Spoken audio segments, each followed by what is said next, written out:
शिवछत्रपतींच्या पदस्पर्शानं पुनीत झालेल्या या सह्याद्रीच्या डोंगर काऱ्या कोपऱ्यामध्ये राहणाऱ्या सर्व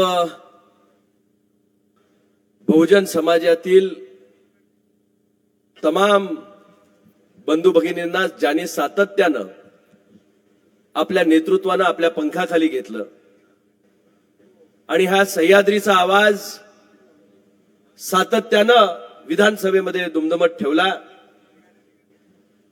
ते आपल्या सर्वांचे दैवत, ज्यांच्या आचार विचार आणि संस्कारानं आपण पुढे जातोय, त्या शिवाजीराव देशमुख साहेबांना मी सर्वप्रथम आपल्या सर्वांच्या वतीनं नम्र अभिवादन करतो।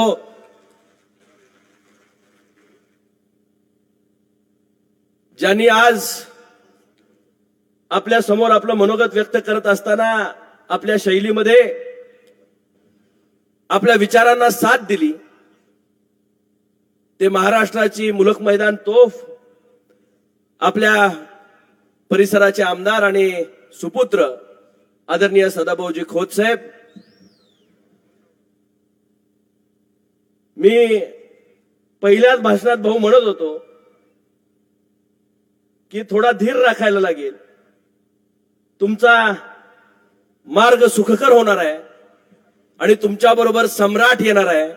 आज ह्या कार्यक्रमामध्ये उपस्थित असणारे ज्यांच्यामुळे हा मार्ग सुखकर होणार आहे आणि पहिल्यांदा एक तरुण आमदार या विभागाला मिळणार आहे, ते आदरणीय सम्राट बाबा, आणि ज्यांच्यामुळं ही ताकद या ठिकाणी उभी राहिली।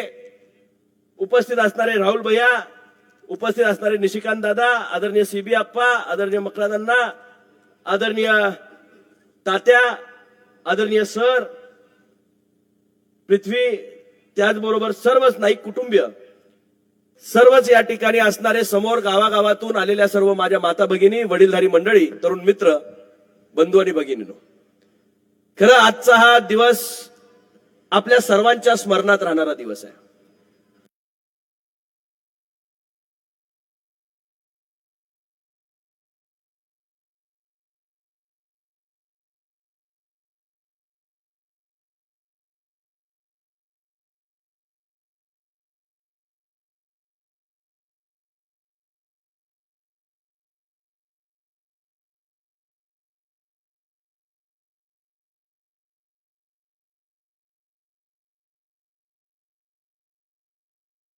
दिल्ली धावून येते आणि आपला आमदार भविष्यातला असा दमदार असणार आहे, साहेब मला मदत करा म्हणून सांगणारे असे अनेक असतील, पण हाताला धरून काम करणारा आणि देशाचं सर्वोच्च नेतृत्व मदतीला धावून आणणारा एकमेव आमदार पश्चिम महाराष्ट्रातला कोण असेल तर तो आपला सत्तू भाऊ आहे, की ज्यांनी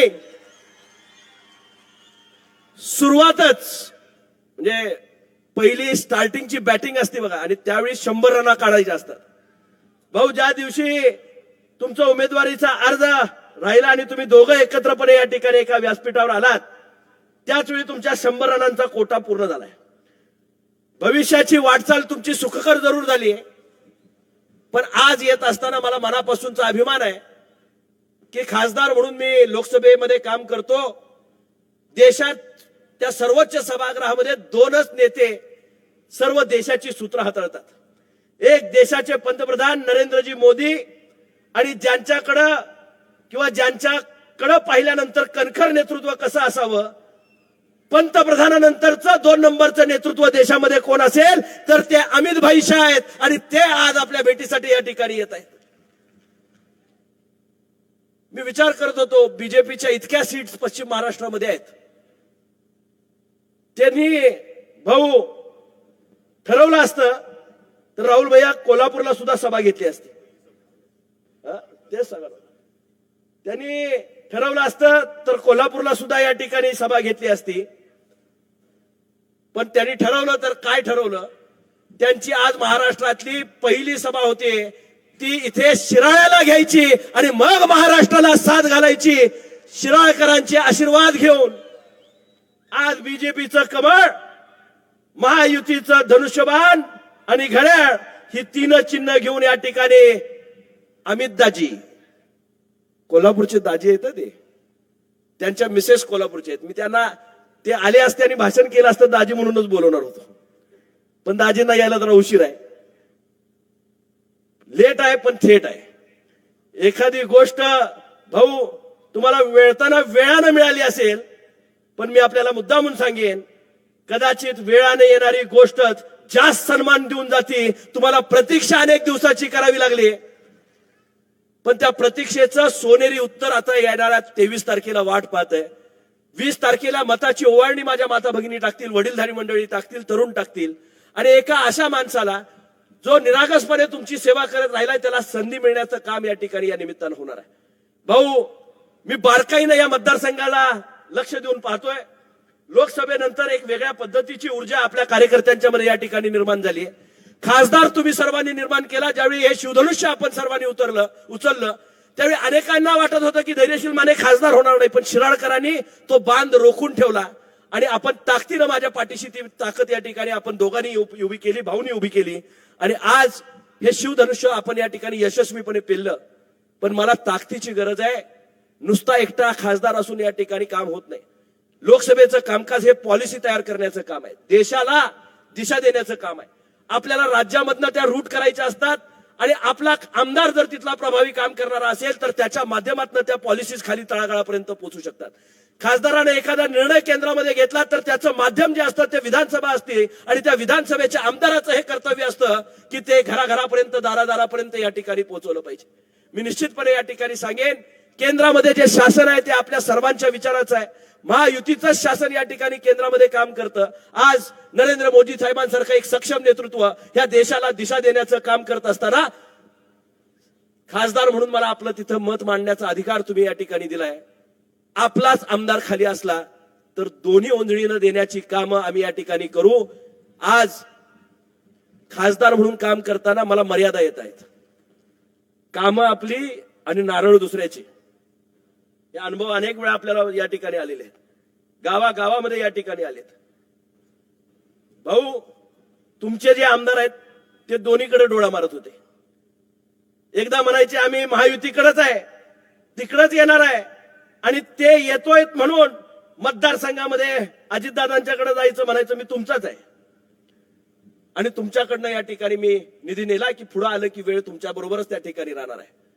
मी मुद्दा म्हणून या ठिकाणी सांगेन, शासनाकडनं कामं करून घेताना त्यांना अडचण नव्हती, पण हे शासनामध्ये सामील व्हायला आले नाहीत, हे विरोधी बाजूला या ठिकाणी राहिले. मी निश्चितपणे या ठिकाणी सांगेन, भाऊ इथे येताना एक विचारानं या ठिकाणी आलेत. नरेंद्र मोदी साहेबांसारखं नेतृत्व अंगीकारून भविष्याचा वेध घेण्यासाठी या ठिकाणी आलेले आहेत. आपल्याला विचाराशी बांधिलकी असणारा आमदार आपल्याला निवडून द्यायचा आहे. डबल ढोलकी आमदार या पुढच्या काळामध्ये या मतदारसंघामध्ये येऊ द्यायचा नाही. विकासाचं जर धोरण बांधायचं झालं त्यावेळी खऱ्या अर्थानं त्याला विचाराची उंची त्या पद्धतीने या ठिकाणी देणारा, त्याला कुंदन देणारा आमदार आपल्याला या ठिकाणी निर्माण करून द्यायचा आहे. अमित भाई शाह लोकसभेमध्ये बोलायला उभे राहिले की विरोधक सुद्धा त्यांना मध्ये अडवायचं धाडस करत नाहीत. काश्मीर सारखा विषय, इतके वर्ष क्लिष्ट असणारा विषय, 370 सारखं लागलेलं कलम, कित्येक वर्ष या ठिकाणी हा देश दुभंगला होता. त्याला एक निशान, एक प्रधान आणि एक संविधान या तिन्ही निशाणाखाली आणायचं काम जर कोणी केलं असेल तर ते नरेंद्र मोदी आणि अमित भाई शहानी केलं. उलट्या नजरेनं बघायचं धाडस सुद्धा पाकिस्तान करू शकलं नाही. कारण नेतृत्व कोण आहे साहेब? शिवछत्रपती ज्यावेळी या ठिकाणी एखादी स्वारी करायचे, शिवबा येतोय की मराठे आग आहे एवढा नावाचा गजर जरी झाला तर मुघलांच्या सैन्याचे धाबे दणाणून जायचे, कारण राजाच आमचा तसा होता. शिवछत्रपतींचा आशीर्वाद घेऊन आज मोदी साहेब देशाची उंची जगभरामध्ये या ठिकाणी वाढवतायत. पण या दोन्ही जोडगोळीला एका बाजूला नरेंद्र मोदी जागतिक पातळीवरचा संघर्ष करून या देशाची उंची वाढवतायत आणि अमित भाई गावागावापर्यंत पक्ष आणि संघटना बळकटीचं काम करतायत. दोन भाऊ एकत्र झाल्यानंतर काय होतंय या निमित्तानं सत्तूभाऊ आपण या ठिकाणी पाहतोय.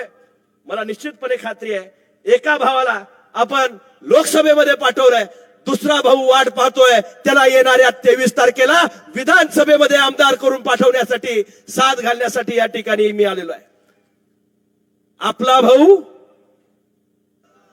आपला भाऊ, भाऊ अनेक असतात, सावत्रही असतो आणि आपला असतो. आपला भाऊ, भाऊ कोण असतो?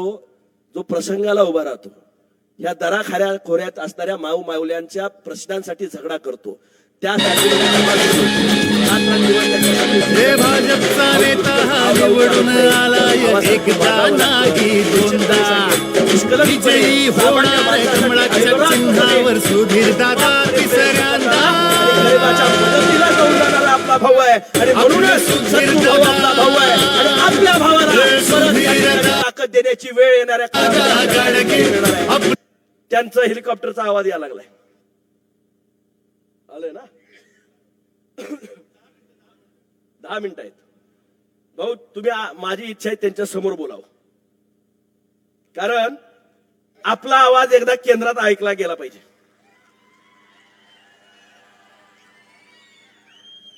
अमित भाई येणार असतील, पण आपला भाऊ काय आहे ते त्यांना मी कळावं. आज ते तुम्ही बोलाल, हा आवाज उद्याच्या होणाऱ्या आमदाराचा आवाज आहे आणि आमचा आमदार किती दमदार आहे ते आत्ताच या ठिकाणी अमित शहाना कळालं पाहिजे. याच्यासाठी तुमचं भाषण त्याच वेळी झालं पाहिजे. जरा प्रोटोकॉल मोडूया. आपण ज्या गोष्टीसाठी म्हणून या ठिकाणी या व्यवस्थेमध्ये आहोत, खऱ्या अर्थानं त्या व्यवस्थेला बळकटी देणारी आज ही इलेक्शन या ठिकाणी आहे. केंद्राच्या अनेक योजना असतात, या तालुक्यामध्ये सुद्धा त्या योजना राबवत असताना आमदार आपल्या विचाराचा असेल तर मला माध्यम या ठिकाणी मिळतंय. चांदोली सारखं अभयारण्य या ठिकाणी आहे. चांदोलीमध्ये काम करणाऱ्या अनेक लोकांच्या अशा अपेक्षा या ठिकाणी आहेत. टुरिझम आपल्या ह्या तालुक्यामध्ये मोठ्या प्रमाणात फ्लरिश होऊ शकतं, पण त्याच्यासाठी पॉलिसी जर या ठिकाणी असेल आणि ती घरापर्यंत द्यायची असेल तर त्या ठिकाणी आपल्याला ती पॉलिसी मेंट करत असताना निश्चितच राज्यातला आमदार त्या ठिकाणी आपला असावा लागतो. टुरिझमच्या निमित्तानं रोजगार उपलब्ध करणं असेल, हॉटेल इंडस्ट्री यामध्ये निर्माण करणं असेल, किंवा गडकोट किल्ल्यांच्या साठी म्हणून या ठिकाणी ते वैभव तयार करणं असेल, गावागावापर्यंत विकास यात्रा पोहोचवत असताना तिथं असणारे दळणवळणाचे प्रश्न सोडवणं असेल किंवा पाणी पुरवठ्याचे प्रश्न सोडवणं असेल, या सगळ्यासाठी म्हणून आपल्या विचाराची माणसं एक दिलानं या ठिकाणी काम करू लागली. त्यावेळी खऱ्या अर्थानं एक चांगल्या पद्धतीचं वातावरण तयार होत असतं. भाऊ, मी मागच्या भाषणाच्या वेळी येऊन गेलो आणि त्यानंतर मी या ठिकाणी सर्वत्र अंदाज घेतोय. तुम्ही, आम्ही नेत्यांनी तुम्हाला आमदार करायचं ठरवलेलं नाही, या तालुक्यातल्या जनतेनंच ठरवलं. यावेळी लोकांनी ठरवलंय. हे आम्ही पुढारी स्टेजवर बसलोय म्हणून भाऊ आमदार होणार अजिबात नाही. भाऊ आमदार होणार आहे कारण ह्या जनतेनं ठरवलंय. एकदा एकाला देऊन बघितलंय, आपल्या भाऊला एकदा संधी द्यायचीच. यावेळी ही लाट जी आहे ती सत्तू भाऊची लाट या तालुक्यामध्ये आहे आणि या तालुक्यातल्या आम जनतेनं हा निर्णय घेतलाय की कसल्याही परिस्थितीमध्ये आज भाऊ तुम्हाला निवडून आणणं ही लोकांनी स्वतःची प्रतिष्ठा केली आहे. लोक तिकडची म्हणतात, सभेला त्यांच्या जात्यात, ऐकायला त्यांचं जात्यात, पण बदल करायचं लागतंय म्हणतात. त्यांचीच लोक म्हणतात, आपली तर म्हणणारच, पण त्यांच्या लोकांच्या मध्ये सुद्धा त्यांना जाणीव झाली की आत्ताची इलेक्शन आता त्यांच्या ताब्यात राहिलेली नाही. ही सत्तूभाऊ आणि त्यांच्या विश्वासाच्या कार्यकर्त्यांनी एकत्रपणे लढण्याचा निर्णय घेतल्यानंतर विजयश्री येणाऱ्या 23 तारखेला आपल्या बाजूने राहणार आहे. पण बेफिकीर राहू नका, बेसावध राहू नका. तळपत्या उन्हामध्ये एखादी सभा घ्यायची झाली तर इथं मी भाऊंना विचारत होतो की अमित भाई किती वाजता येणार आहेत? सकाळी 9:30चं टायमिंग टाकलंय तुम्ही. डोंगर कपाऱ्यातनं लोक 9:30ला या ठिकाणी येऊन थांबलेले आहेत. अजून पोलीस सोडत नाहीत आत, चेकिंग मध्ये वेळ जातोय. एवढीच लोक अजून सुद्धा येण्याच्या प्रतीक्षेमध्ये आहेत. काही लोक ऊन आलंय म्हणून सावलीचा आधार घेत त्या ठिकाणी बाजूबाजूला बसलेत. हे ग्राउंड कमी पडेल एवढ्या लोकांची गर्दी आज सुद्धा या ठिकाणी तळपत्या उन्हामध्ये आपल्या मुलाला आमदार पाहण्यासाठी, आपल्या भाऊला आमदार करण्यासाठी या ठिकाणी उपस्थित आहे. माझ्या तमाम माता भगिनींना या ठिकाणी सांगायचंय, मी भाऊंना मगाशी विचारलं किती महिलांना लाडक्या बहिणीचा लाभ मिळालाय? 85,000. 3 लाख मतापैकी 85,000 मतं भाऊ आधीच स्पर्श झालाय आणि ते नवरा सांगितलं तरी ऐकत नाहीत. बहिणी आता कोणाचं ऐकायला तयार नाहीत, कारण देणारा भाऊ कोण आहे त्यांना माहिती आहे. देणारा महायुतीच आहे. आणि लाडकी बहीण मुख्यमंत्र्यांची, त्या बहिणीला कुणी आजपर्यंत विचारत नव्हतं. ओवाळणी वर्षातनं एकदा यायची, ती ओवाळणी दर महिन्याला देण्याचं काम ज्यांनी केलंय त्यालाच आम्ही आणणार, ही भूमिका आमच्या माता भगिनीने या ठिकाणी घेतलेली आहे. भावांसाठी काय केलंय तर भावांसाठी जे शिकलेली मुलं आहेत त्यांना या ठिकाणी नोकरी मिळत नाही, त्यांच्यासाठी सुद्धा शासनाच्या वतीनं त्यांना अप्रेंटिस देण्याची भूमिका शासनानं या ठिकाणी घेतली. कुठली मुलगी या डोंगर कपाऱ्यातली या ठिकाणी तिला डॉक्टर व्हायचं असेल, इंजिनियर व्हायचं असेल तर तिच्यासाठी निर्णय घेतलाय. मोफत शिक्षण तिच्यासाठी त्या ठिकाणी केलंय. आपला असणारा एसटीचा प्रवास सुद्धा निम्म्या तिकिटावर आणायचं काम त्या ठिकाणी केलं. महिला बाहेर पडल्यानंतर निम्म्या तिकिटावर गेल्यानंतर जी एसटी तोट्यात चालली होती ती फायद्यात आणण्याचं काम खऱ्या अर्थाने या शासनाने या ठिकाणी केलंय. मी निश्चितपणे या ठिकाणी सांगेन, चांगलं काम करणाऱ्या माणसाचे हात बळकट झाले की आणखी चांगली प्रगती आपल्या मतदारसंघाची या ठिकाणी होऊ शकते. आज सतुभाऊंच्या निमित्तानं एक चांगला सुसंस्कृत तरुण आपण या ठिकाणी या मतदारसंघाला लाभलेला आहे, पण त्या माणसाला काम करण्याची संधी मिळालेली नाही. जिल्हा परिषदेपर्यंत आपण एखाद्या माणसाला तिथपर्यंतच नेऊन ठेवलं तर त्याची कुवत काय, त्याची ताकद काय. आले काय प्रवेश व्हायला लागलाय? नाही पण तुम्ही बोलायला पाहिजे ना. ते नाही, ते आता त्यांच्या समोर बोलायचं म्हणून लगे का ना. नागपंचमी ह्यांच्या समोर बोलून काय करायचं, त्यांच्या समोर बोलायचं म्हणूनच मी थांबलो होतो. नागपंचमीच्या सणाचं आता जर समजा माझं भाषण तोपर्यंत चालू राहिलं तर मी बोलीन, नसेल तर मी भावना सांगितलं जरा 70 मिनिटं 70% भाषण म्हणलं हिंदीतच करा. अमित भाईंना हे लक्षात आलं पाहिजे की या डोंगर कपारीतली विद्वत्ता काय आहे, इथं आपला असणारा आवाज काय आहे. आणि निश्चितपणे या ठिकाणी मला मुद्दामून या ठिकाणी सांगितलं पाहिजे, हेलिकॉप्टर उतरलंय, पंखा हळूहळू हळूहळू बंद व्हायला लागलाय. अमित शाह साहेब खाली उतरत असतील, आपल्या सभेकडे यायला गाड्यांचा ताफा लागलेला आहे. ते येत येत येत इथपर्यंत या ठिकाणी गेटवर येऊस तोपर्यंत या तालुक्यातली जनता रस्त्यावर असणारी ते पाहत या ठिकाणी येणार आहेत. 2 दिवसात अमित भाईंची सभा या ठिकाणी ठरली आणि सकाळच्या प्रहरी इतक्या मोठ्या ताकदीनं आपण त्या ठिकाणी आलेले आहात. निश्चितपणे नागपंचमीच्या सणाच्या बाबतीतली भावना केंद्रीय मंत्री म्हणून सन्माननीय अमित भाईंच्या पाशी पोहोचवणं ही माझी जबाबदारी आहे. आणि माझे भाऊ, जर समजा माझं भाषण चालू असेल तर मी, किंवा नसेल तर माझे भाऊ आदरणीय सत्तू भाऊ ती भूमिका त्या ठिकाणी पार पाडतील. निश्चितच या सगळ्या मैदानामध्ये काम करणारे सत्तू भाऊंचे असतील, या ठिकाणी सम्राट बाबांचे असतील, आदरणीय सदाभाऊंचे असतील, सर्व कार्यकर्ते मोठ्या प्रमाणात या ठिकाणी जमलेले आहेत. स्टेज आता माझ्या एकट्याच्या ताब्यात सगळी घेऊन बाजूला गेल्यात. तुम्ही इतक्या मोठ्या संख्येने या ठिकाणी उपस्थित आहात. तो जयघोष, ती विचाराची ताकद खऱ्या अर्थानं आपण जिवंत ठेवली पाहिजे. भाऊंच्या पाठीशी असणारी ही सर्व ताकद अमितजींना या ठिकाणी लक्षात आली पाहिजे. आणि निश्चितपणे जो माणूस देशावर लादलं गेलेलं 370 हटवू शकतो तर तो नागपंचमी सुरू करूच शकतो, हा विश्वास या ठिकाणी माझ्यासारख्या कार्यकर्त्याला आहे. आणि म्हणून आपण जरा आपल्या सणाच्या बाबतीत ज्यावेळी भाऊ बोलतील त्यावेळी जरा अमित भाईंना आपला काय मत आहे तेवढं लक्षात आलं पाहिजे. जरा हात जोरदार त्यावेळी वर करून भाऊंना आपण त्या ठिकाणी अमित भाईंना सांगू की आम्ही आमचा आमदार तुमच्याकडे पाठवून देतो, पण आमच्या नागदेवतेला सुद्धा तुमच्या कायद्याच्या चौकटीतनं रिकामं करा आणि परत शिरायाची नागपंचमी ही आनंदाने आणि उत्साहानं या ठिकाणी मोठ्या प्रमाणात साजरी करण्याची आम्हाला संधी द्या. हा आवाज योगायोगानं आज खऱ्या अर्थानं ते इथपर्यंत येत आहेत आणि त्याची माहिती ते त्या ठिकाणी आपल्याला मिळेल. मी मुद्दामून आपल्या सर्व या ठिकाणी असणाऱ्या नजरा तुमच्या सगळ्या आता तिकडे लागलेत त्याची मला माहिती आहे. अरे आता इलाजच नाही, मी एकटाच राहिलोय बॅटिंगला. जोपर्यंत ते येत नाहीत तोपर्यंत आपल्याला हे चालूच ठेवावं लागणार आहे. त्यामुळं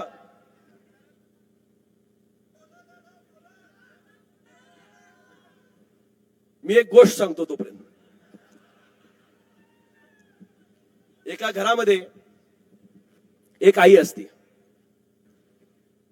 आई आपल्या मुलांच्यावर संस्कार करण्याचा प्रयत्न करत असते.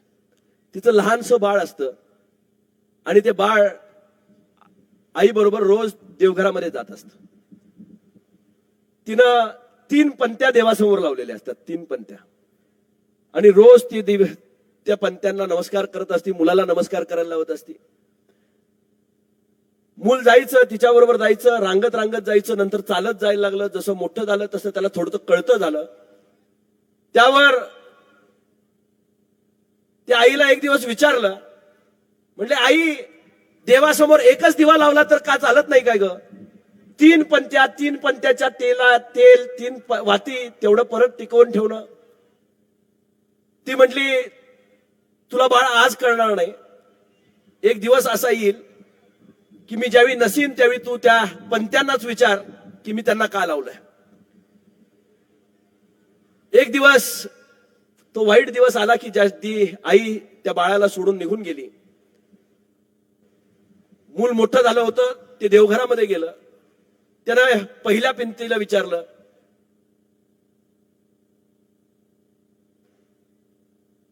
की तू विजलीस, असं काय झालं की तू आई असताना तर असायचीस पण अचानक विजून गेलीस? तर ती म्हणाली, तुझ्या आईनं लावताना मला प्रतीक म्हणून लावलं होतं ते सुख समृद्धीचं, समाधानाचं. तुझी आईच निघून गेली तर आता सुख समृद्धी आणि समाधानाचं प्रतीक कसं राहील, म्हणून मी विजून गेले. दुसऱ्या एक पंथी त्याच्या बाजूची होती, ती विजून गेली होती. तिला त्या बाळानं जाऊन विचारलं की तू का विजून गेलीस? ती म्हटली, ह्या घरामध्ये सुख आणि समृद्धी तुझ्या आईमुळे होती, ती निघून गेली. समाधान होतं ते निघून गेलं. आरोग्यावर सुद्धा लालचं आलं, मी जगून एकटी काय करू म्हणून मीही निघून गेले. समृद्धी गेली, सुख गेलं, समाधान गेलं. तिसरी एकच पंथी तेवत राहिली होती. त्या बाळानं जाऊन तिला विचारलं, का ग बाई, दोन्ही तुझ्या बहिण्या मावळून गेल्या पण तू एकटीच का शिल्लक राहिलीस? त्यावर त्या पंथीनं सांगितलं, तुझ्या आईनं सांगितलं होतं, मी गेल्यानंतर कदाचित माझ्या लेकराला हे कळणार नाही की सुख आणि समाधान कुठं असेल. तू एकच शिल्लक राहा, तुझ्यामुळं प्रज्वलित राहा. तू प्रज्वलित असल्यानंतर परत एकदा त्या 2 पंथ्या पेटवशील आणि माझ्या घरातलं सुख आणि समाधान परत येईल. आज देशमुख साहेब आपल्याकडनं निघून गेले पण एक पंथी ठेवून गेलेत, तिथंच आशेचं किरण म्हणून आम्ही तिच्याकडे बघतोय. सुख आणि समाधान आणि उत्कर्ष ह्या मतदारसंघातला आणायचा झाला तर एक आशेचं किरण आम्हाला सत्तूभाऊच्या निमित्तानं त्या ठिकाणी दिसतंय. ते आशेचं किरण तेवढं आईनं लावून ठेवलंय. त्या माऊलीची सेवा करण्याची संधी या ठिकाणी आपल्याला मिळते. मला आपल्याला हात जोडून विनंती करायची आहे, ती पंथी तेवढी विजू देऊ नका. या आशेचं किरण या मतदारसंघाचं कोण असेल तर आपला भाऊ, आपला भाऊ. ही पंथी तेजोमय करेल, तुमच्या भविष्याला आकार देईल. या भविष्याला सामान्य माणसाच्या उत्कर्षाची एक वाट या ठिकाणी निर्माण करेल. अंधकारामधनं त्या ठिकाणी पुढे जाण्यासाठी म्हणून बळ देईल आणि ताकद देईल. मी निश्चितपणे या ठिकाणी सांगेन की प्रत्येक माणसाच्या आयुष्याला एक संधी कुठेतरी मिळायची अपेक्षा असते. ही जी माणसं मोठी झाली त्यांच्याही पाठीशी कुणीतरी आशीर्वादाचे हात उभे केले असतील. तुमच्या तरुण वयामध्ये तुमच्यावर कुणीतरी विश्वास टाकला असेल. तुमच्या आई वडिलांनी आले का जवळ? हा, आता भाऊंच्याकडे बॅटन देतो मी. स्पर्धा ज्यावेळी असते ना, ते पळायची एकमेकाची, त्यावेळी एकमेका विरुद्ध पळण्यापेक्षा एकमेकाच्या साथीनं पळायचं असतं. बॅटन पुढच्या हातात देत असताना त्याने आणखी गतीनं पळायचं असतं आणि रॅली पूर्ण करायची असती. खासदार बोलल्यानंतर उद्याचा आमदार आता परत बोलणार आहे आणि त्याचा दमदार आवाज तुमच्यापर्यंत पोहोचावा याच्यासाठी म्हणून हे व्यासपीठ मी त्यांच्यासाठी देतो. आणि कमळ हे घराघरापर्यंत न्या आणि हे आशेचं कमळ तुम्हीच फुलवू शकता, ही कळकळीची विनंती करून माझे मनोगत संपवतो. जय हिंद, जय महाराष्ट्र.